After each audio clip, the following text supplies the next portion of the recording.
Good evening, everybody. It's been a hot minute since I have posted anything on YouTube, but I figured while I am quarantining in my room, I would share one of my first ever railroad stories. Well, not my first, but a railroad story that happened recently. So, I was hanging out with train crew like would normally do if I have nothing to do.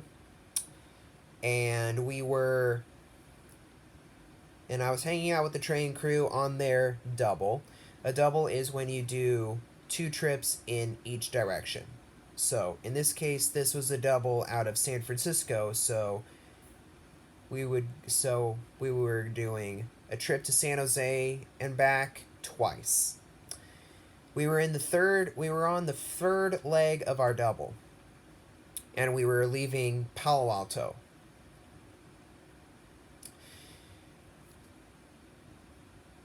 Right after we bypassed California Avenue, and as soon as we got to East Meadow Drive, the engineer comes on the radio saying, "We got him." And then, and before I go any further, I just want to say that I'm not going to be saying the train number or any of the crew members' names. I'll instead be identifying everyone as, well, the engineer, conductor 1, and conductor 2. So, anyways, the engineer comes on the radio saying, "We got him." We. I, I basically at that same time I heard the air dump. And whenever a pedestrian incident occurs, or pedestrian incident, trespasser incident, whatever you want to call it, whenever those incidents happen, the engineer will put the train in emergency, and then when that happens, the engineer will will dump the train, which causes the air to dump on all the cars. And what that will sound like is it will sound like a so that happened. And then as soon as we passed Charleston, we were slowing down, and then once we passed, or excuse me, not Charleston, East Meadow Drive was when that happened, was where we hit the person. As soon as we got to a crossing later, which was Charleston Avenue, was when we actually stopped. As soon as we cleared two crossings, we literally carried the person from one crossing to another.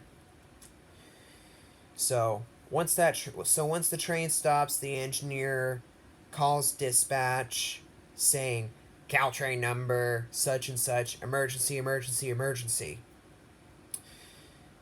So from there, the engineer will call dispatch, explain the situation, and from there, it's just a waiting game of what dispatch advises the crew to do next.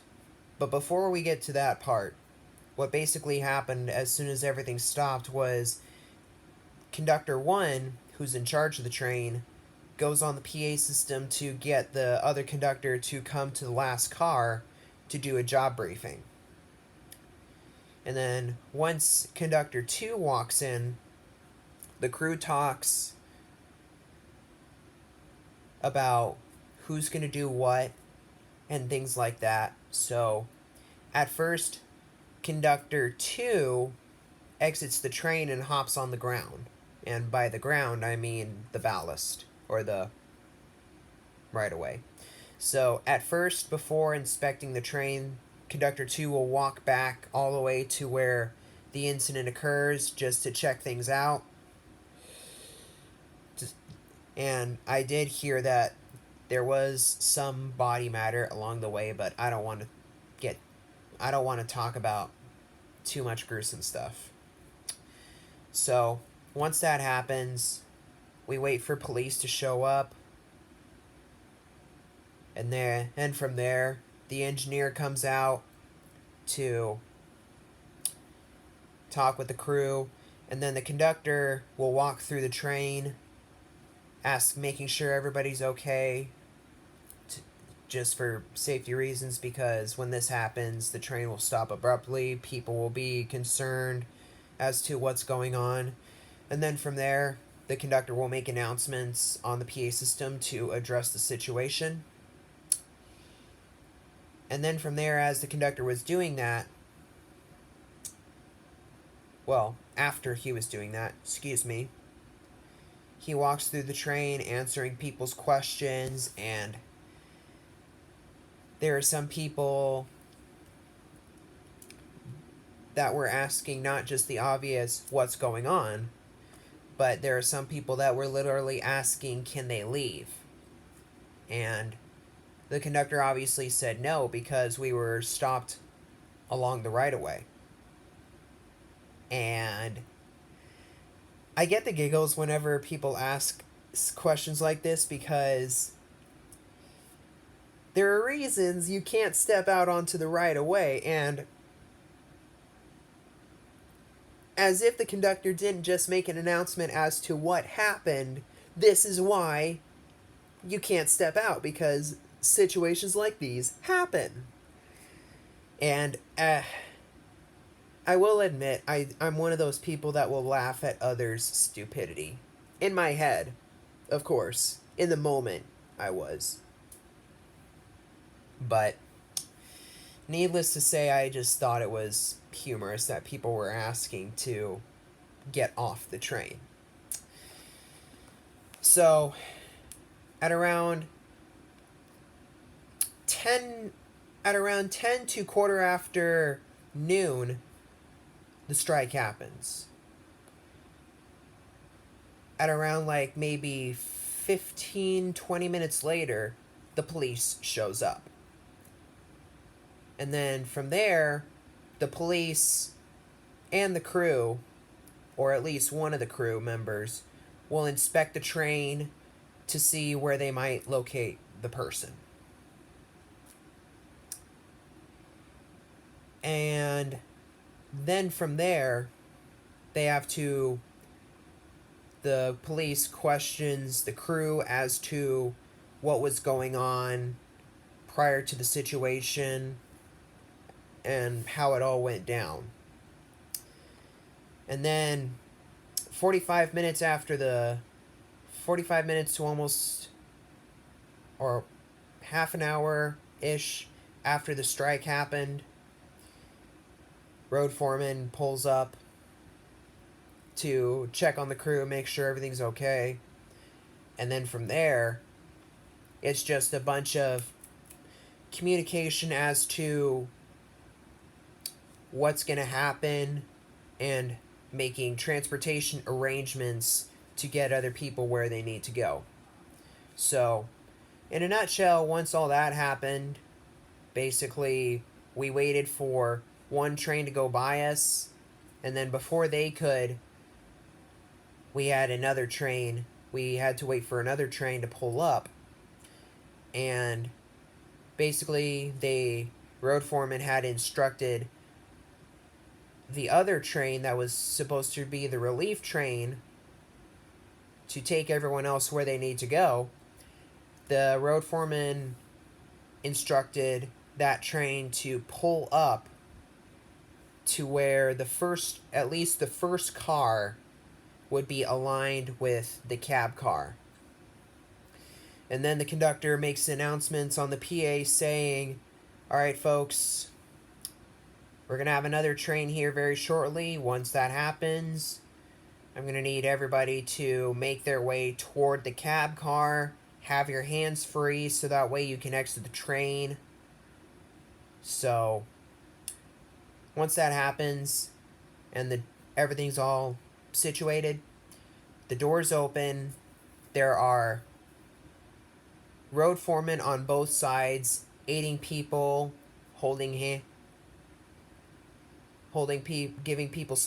giving people their hands to hold as they step from the train to the step stool they put down onto another train. And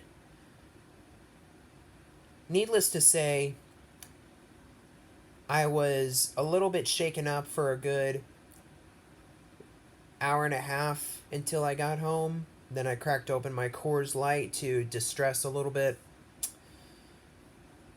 But needless to say, I was a little shaken up. Now, thankfully, I was on the other end of the train when this happened, but if we were going north and I was in the cab car, the results might have been a lot less prettier. But, yeah, that was basically my first ever fatality, or I'll call it that just because why the hell not? Or my first fatality, my first time being on the train that had a fatality, however you choose to look at it, that was my first. So, thank you guys for watching. I hope you guys appreciate that I at least spiced up my content a little bit on YouTube. Especially because I don't post all that much, and all I've been posting is just Railroad Word of the Day videos. But before I close the video out, to kind of explain what happens whenever things like this go awry, the crew takes 3 company days off. Company working days, whatever, to de-stress. Because some crews will get shaken up. They'll need 3 days to distress from the situation because those things are traumatizing. And then after they have their 3 days, then they're back to work. And they do have the opportunity to get counseling as well. So, yeah.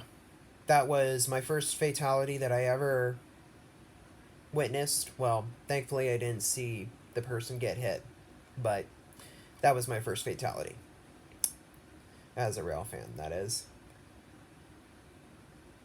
Now, whenever you're around train property, this is why you wait. Whenever the gate's down and the lights are flashing, that is your cue to stay put, wait till trains are passed. It doesn't take that long to wait. Now, it is frustrating when freight trains block the crossing, but there's literally no excuse for going down the gates when they are lowered. So, if gates are down and lights are flashing, stay put. When the gates are up and the lights are not flashing, then you're safe to go.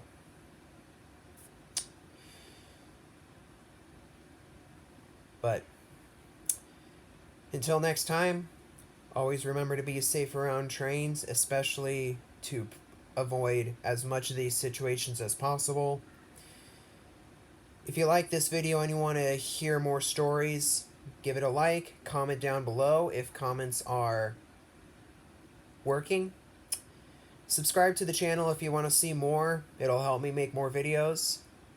And until next time, if you ever see a train moving down the tracks, keep in mind that they don't just move passengers or freight. They are moving America. And I will see you guys down the line.